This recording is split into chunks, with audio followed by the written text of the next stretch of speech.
के इस सेशन में बहुत बहुत स्वागत है। आज हम बात कर रहे हैं आइंस्टीन का प्रकाश विद्युत समीकरण तथा द्रव्य तरंगे, जो कि काफ़ी इम्पॉर्टेंट रहती हैं बोर्ड के एग्ज़ाम के लिए। और बोर्ड के एग्ज़ाम में ये मान के चलिए कि ये 5 नंबर का क्वेश्चन इसमें से फंसना ही फंसना है।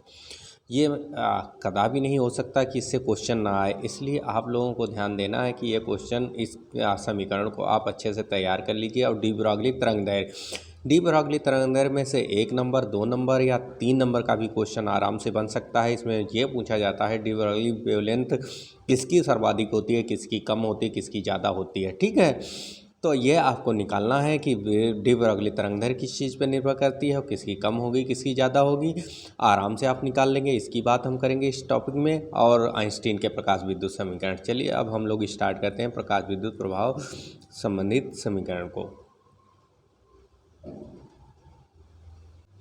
चलिए स्टार्ट हो गया है आपका आइंस्टीन का प्रकाश विद्युत समीकरण यानी आइंस्टीन्स फोटोइलेक्ट्रिक इक्वेशन, यानी बहुत इंपॉर्टेंट रहती है, बोर्ड के एग्जाम में आएगी। तो आइंस्टीन के ने प्रकाश विद्युत प्रभाव की व्याख्या प्लैंक के विकिरण सिद्धांत के अनुसार, विकिरण सिद्धांत कह सकते हो या यहाँ पर आप क्वांटम सिद्धांत भी कह सकते हो, के अनुसार की।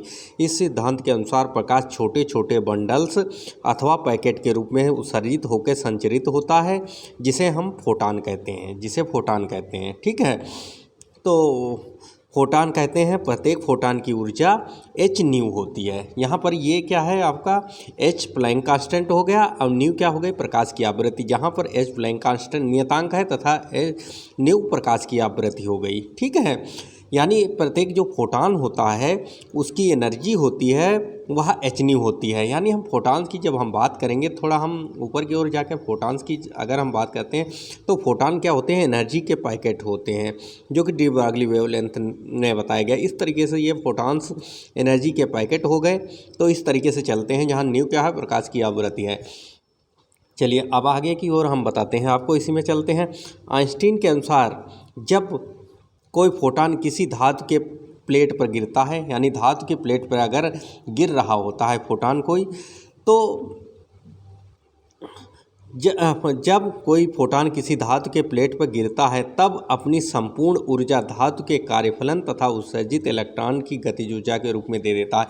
आप लोग ये चीज़ ध्यान देंगे कि जब कोई एक फोटान अगर गिरता है धातु के पृष्ठ पे, तो वह धातु के अंदर के किसी एक इलेक्ट्रॉन को ही संपूर्ण ऊर्जा दे देता है, यानी उस इलेक्ट्रॉन के बाहर निकलने तक जो ऊर्जा व्यस्त हो जाती है उसे हम कार्यफलन कहते हैं।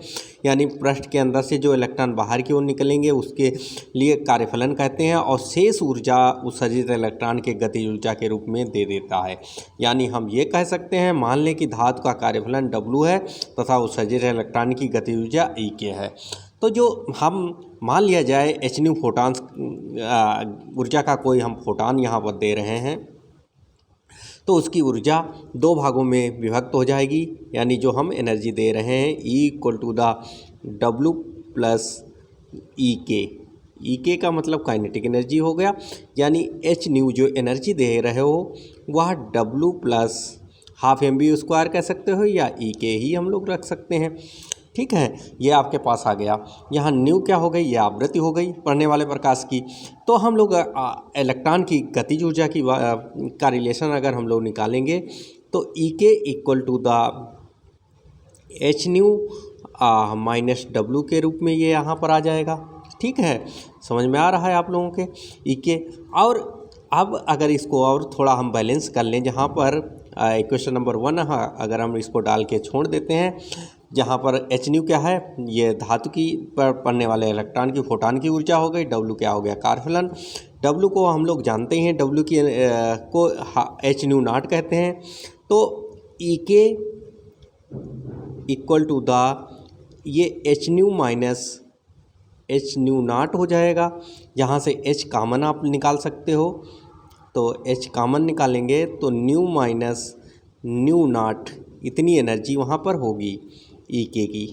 ठीक है, ये आप इतनी गतिज ऊर्जा का इलेक्ट्रॉन वहाँ से निकलेगा। इक्वेशन नंबर 2 हो गई।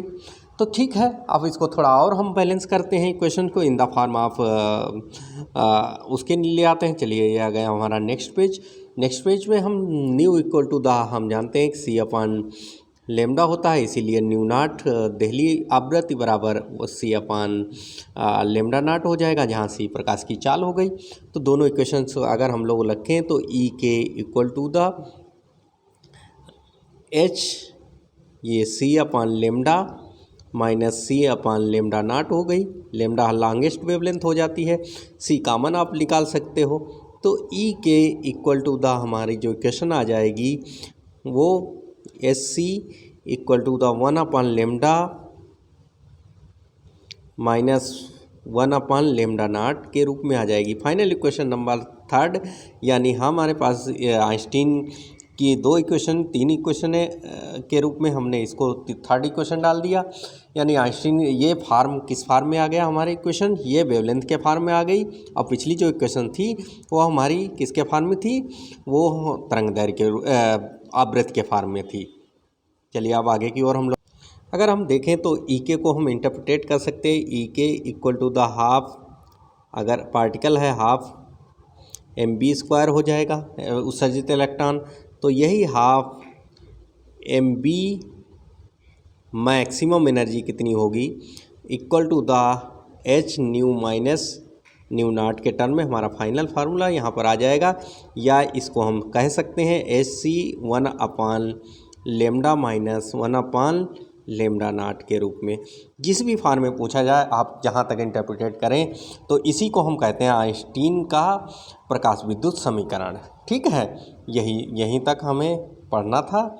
और ये प्रकाश का विद्युत समीकरण है, बहुत ही इंपॉर्टेंट रहता है। ऐसा लगता है कि हमें एक्सप्लेनेशन आप फोटो इलेक्ट्रिक इफेक्ट नाम से जब क्वेश्चन पूछते हैं तो ऐसा लगता है कि बहुत बड़ा क्वेश्चन होगा, बहुत बड़ा डेरिवेशन होगा, लेकिन ये कोई डेरिवेशन बहुत बड़ा नहीं है। तो इस डेरिवेशन से हमारा जो निष्कर्ष निकलता है वो क्या निकलता है, चलिए हम निष्कर्ष की बात कर लेते हैं। तो आइंस्टीन के अनुसार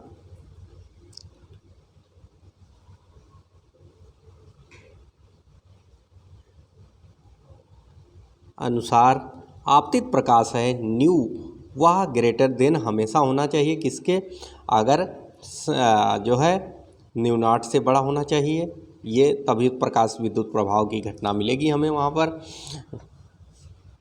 और जो है अन्यथा प्रकाश विद्युत प्रभाव की घटना नहीं मिलेगी। अगर यह हमारा अगर new not greater than new के है तो ऋणात्मक ऊर्जा होगी, तो यह संभव नहीं, यह प्रकाश विद्युत प्रभाव यहाँ पर हमें नहीं मिलेगा। प्रकाश विद्युत प्रभाव हमेशा हमारा यहीं पर मिलेगा। चलिए अब आगे की ओर बढ़ते हैं और देख लेते हैं कुछ फोटॉन्स की। चलिए अब हम बात कर ले फोटानों के अभिलक्षण की बात करते हैं। यानी विकिरण फोटान की विकिरण फोटान की जो चाल होती है वह c equal to the 3 × 10⁸ meter होगी। और उसकी energy E equal to the h nu होगी या एच सी अपान लेमडा होगी, जो उसकी तीव्रता I equal to the NS nu के बराबर होगी। चलिए अब हम दैत्य प्रकृति की ओर बढ़ते हैं। ये हमारा आइंस्टीन का नियम से कुछ एक्सप्लेनेशन निकला, उसके बाद हम डोल नेचर की तरफ बढ़ते हैं। द्रव्य तरंगें क्या होती हैं, चलिए बहुत इंपॉर्टेंट टॉपिक रहता है एग्ज़ाम की दृष्टि से भी, अगर देखा जाए तो हमारे लिए भी काफ़ी इम्पॉर्टेंट टॉपिक रहता है। चलिए अब हम द्रव्य तरंगें क्या होती हैं, प्रकाश की कुछ घटनाएं, यानी जिसे हम मैटर वेव कहते हैं। प्रकाश की कुछ घटनाएं जैसे प्रकाश विद्युत प्रभाव, क्रॉम्पटन प्रभाव, ठीक है, प्रकाश विद्युत प्रभाव हो गया, क्रॉम्पटन प्रभाव या रमन प्रभाव इत्यादि की व्याख्या फोटान यानी फोटान सिद्धांत के अनुसार होती है। फोटान लिख गया है, इसको आप फोटान समझिए। फोटान सिद्धांत के अनुसार हो सकती है, इसको तरंग सिद्धांत के अनुसार नहीं समझाया जा सकता है। यह घटनाएं प्रकाश के कण प्रकृति की पुष्ट करती हैं। यानी जो प्रकाश विद्युत प्रभाव की घटना है वह हम प्रकाश विद्युत प्रभाव के नियम जो हमने बताए थे कि यानी no time lag between incident light and emitted electron, यानी आपतित प्रकाश और उत्सर्जित इलेक्ट्रॉन के बीच में कोई टाइम लैग नहीं होता है। समन्तर यह एक कणिक रूप है, यानी प्रकाश एक फोटान के रूप में है। वहीं पर अगली घटनाएं जो हम लोगों ने पढ़ी हैं इसके पहले, व्यतिकरण, विवर्तन और ध्रुवण। तो जिसमें व्यतिकरण और विवर्तन हमारे इस साल के कोर्स में था, ध्रुवण हमारे कोर्स में नहीं था, तो इसलिए हम नहीं पढ़े, लेकिन यहाँ पर हम थोड़ा इसको बता देते हैं कि ध्रुवण भी होता है। यानी व्यतिकरण, विवर्तन तथा और ध्रुवण, इसकी व्याख्या प्रकाश की तरंग सिद्धांत के अनुसार की जाती है, अतः इसकी व्याख्या फोटान सिद्धांत के अनुसार नहीं की जा सकती। यानी हम इसकी जो है व्याख्या हम तरंग सिद्धांत के अनुसार ही कर सकते हैं, कण सिद्धांत के अनुसार नहीं कर सकते हैं, की जा सकती है। प्रकाश की इस दोहरी प्रकृति को प्रकाश की दैत्य प्रकृति कहते हैं, प्रकृति कहते हैं। यानी इसकी ये दोहरी जो प्रकृति है उसी को प्रकाश की दैत्य प्रकृति कहते हैं। प्रकाश की इस दैत्य प्रकृति को फ्रांसीसी वैज्ञानिक डी ब्रॉगली ने एक तर्क के साथ समझाया। उनके अनुसार, ठीक है, देखिए उनके अनुसार क्या समझाया, अभी हम लोग इसकी डेफिनेशन जान लेते कि समझाया। उनके अनुसार गतिशील कण हमेशा एक तरंग से संबद्ध होता है। यानी जो गतिशील कण हैं वो स्वयं तो कण होते हैं, लेकिन उनकी जो प्रकृति होती है वह तरंग की होती है। यानी ये कहने का मतलब है खुद तो कण है, लेकिन जब आगे की ओर चलता है, गति करता है, तो उसका जो नेचर होता है वह कैसा होता है, वह एक तरंग बनाता हुआ चलता है आगे की ओर। ठीक है, तो अब कणों की गति में सदैव तरंग विद्यमान होती है। यानी हम लोग कह सकते हैं कि जो गति है तरंगों की, उसमें सदैव तरंग एक विद्यमान, अर्थात फोटानों में तरंग के गुण भी होते हैं। डी ब्रॉगली ने इसी अवधारणा को द्रव्य की दैत्य प्रकृति कहते हैं। यानी डुअल नेचर प्रकाश के अलावा द्रव्य कणों में भी पाए जाते हैं। यानी दैत्य प्रकृति या डुअल नेचर जिसे हम कहते हैं वो प्रकाश के अन्य पार्टिकल्स में, जैसे इलेक्ट्रॉन, प्रोटॉन, अल्फा कण, बाकी भी कणों में हो सकते हैं, या फोटान्स में भी होते हैं, इलेक्ट्रॉन में भी, कि इसी दैत्य प्रकृति होती है। चलिए आगे की ओर हम देखते हैं अब डी ब्रॉगली वेवलेंथ। यानी इसी अनुसार से हम इलेक्ट्रॉन की डी ब्रॉगली वेवलेंथ यहाँ पर डी ब्रॉगली समीकरण एक निकाल लेते हैं कि डी ब्रॉगली समीकरण क्या होती है। ठीक है, यानी डी ब्रॉगली समीकरण के लिए प्रकाश के क्वांटम सिद्धांत के अनुसार प्रकाश की ऊर्जा E = hν होती है। क्वेश्चन नंबर 1 हो गई। अब आइंस्टीन के सापेक्षता सिद्धांत के अनुसार फोटान की ऊर्जा, यदि मान लिया जाए कि फोटान का द्रव्यमान m है तो उसकी ऊर्जा E = होगी वह mc² होगी। समीकरण नंबर 2 आप डाल के अवश्य छोड़ दीजिए इसको। चलिए अब हम थोड़ा आगे की ओर बढ़ते हैं, नेक्स्ट पेज की ओर जाते हैं। यहाँ तक हमारा ये काम हो गया। और नेक्स्ट पेज जो है इसको थोड़ा हल करते हैं। यानी ये समीकरण और दोनों समीकरण आपस में बराबर हो जाएंगे, क्योंकि सापेक्षता सिद्धांत और क्वांटम सिद्धांत की दोनों एनर्जी बराबर हैं, तो दोनों समीकरणों को हम बराबर रख देते हैं। तो जैसे दोनों समीकरणों को हम बराबर रखेंगे तो हमारे पास mc² = hν आ जाएगा। ठीक है, जहाँ पर न्यू = c/λ होता है, तो ये mc² = sc/λ आ जाएगा, जहाँ पर इसका स्क्वायर कट जाएगा। तो m = फोटान का देखिए गतिक द्रव्यमान sc⁻, ये कई बार पूछ लिया जाता है एग्जाम्स में। क्वेश्चन नंबर 3 आ गई कि फोटान का गतिक द्रव्यमान कितना होगा, वो ये निकल आया। अभी हम चूँकि लेमडा निकालेंगे तो आगे की ओर हम लोग बढ़ रहे हैं इसी तरीके से। तो आगे की ओर नेक्स्ट पेज आ गया। तो नेक्स्ट पेज में अगर हम लेमडा = लाएँ यहाँ पर, तो लेमडा = h/mc आ जाएगा, जिसे हम p संवेग भी कह सकते हैं। यही संवेग =mc हो जाता है।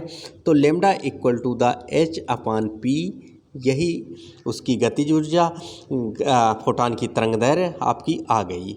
इसी को हम कहते हैं फोटान की तरंग दैर्घ्य, यानी फोटान की तरंग दैर्घ्य, ये हमारे पास आ गई फोटान की तरंग दैर्घ्य। ठीक है, और फोटान की तरंग दैर्घ्य होती है h/p, हमेशा याद करिए, यानी इन्वर्सली प्रोपोर्शनल होती है द्रव्यमान की। तो मैटर वेव यहाँ पर आप यहाँ तक पढ़ गए।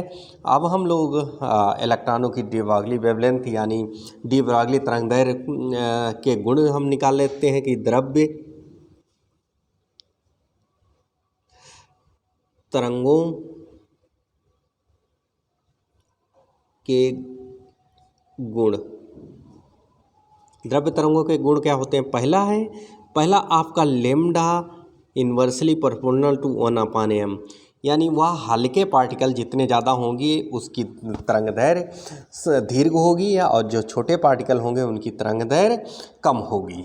यह हमें याद कर लेना है। दूसरा है, सेकेंड पार्ट इसमें यह है कि lambda is inversely proportional to 1/b velocity की बात कहते हैं, यानी वेग जितना कम होगा तरंग दैर्घ्य उतनी ज़्यादा होगी। वेग जिसका जितना ज़्यादा होगा तरंग दैर्घ्य उसकी ज़्यादा होगी।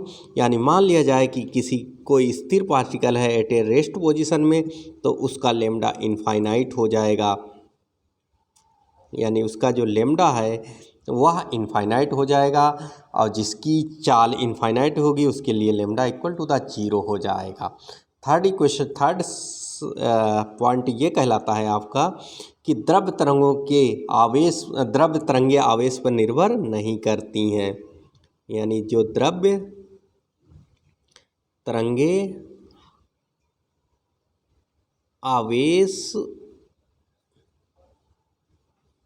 पर निर्भर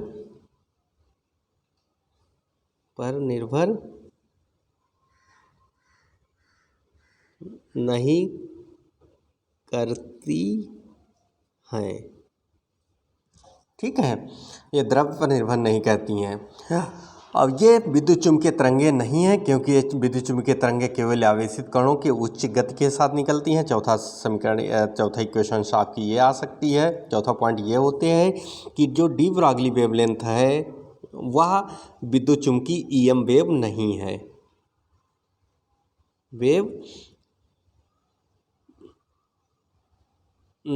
है। जो द्रव्य तरंगे हैं वह आपके ईएम वेव नहीं है।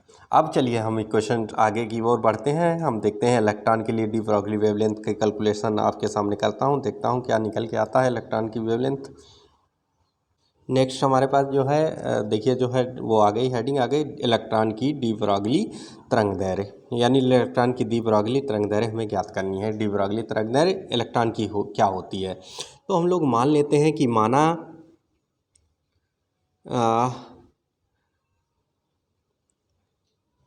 कोई इलेक्ट्रॉन के ही लिए निकालना है तो इलेक्ट्रॉन की ही बात लेते हैं।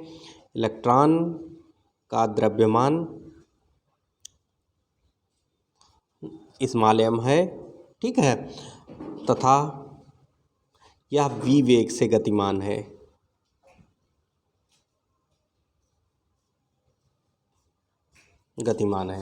जब यह v वेग से गतिमान है तो हमें पता ही है। चलिए हम नेक्स्ट पेज की ओर चलते हैं। नेक्स्ट पेज की ओर जब हम बढ़े तो हमें ये पता ही है कि lambda equal to the h/p, ये हमें पता ही है, जहाँ पर p equal to the mb होता है। ठीक है, तो lambda equal to the h/mb हम लोग डाल के इक्वेशन नंबर 1 छोड़ सकते हैं। चलिए अब आगे की ओर अब इलेक्ट्रॉन की गतिज ऊर्जा देख लेते हैं। इलेक्ट्रॉन की गतिज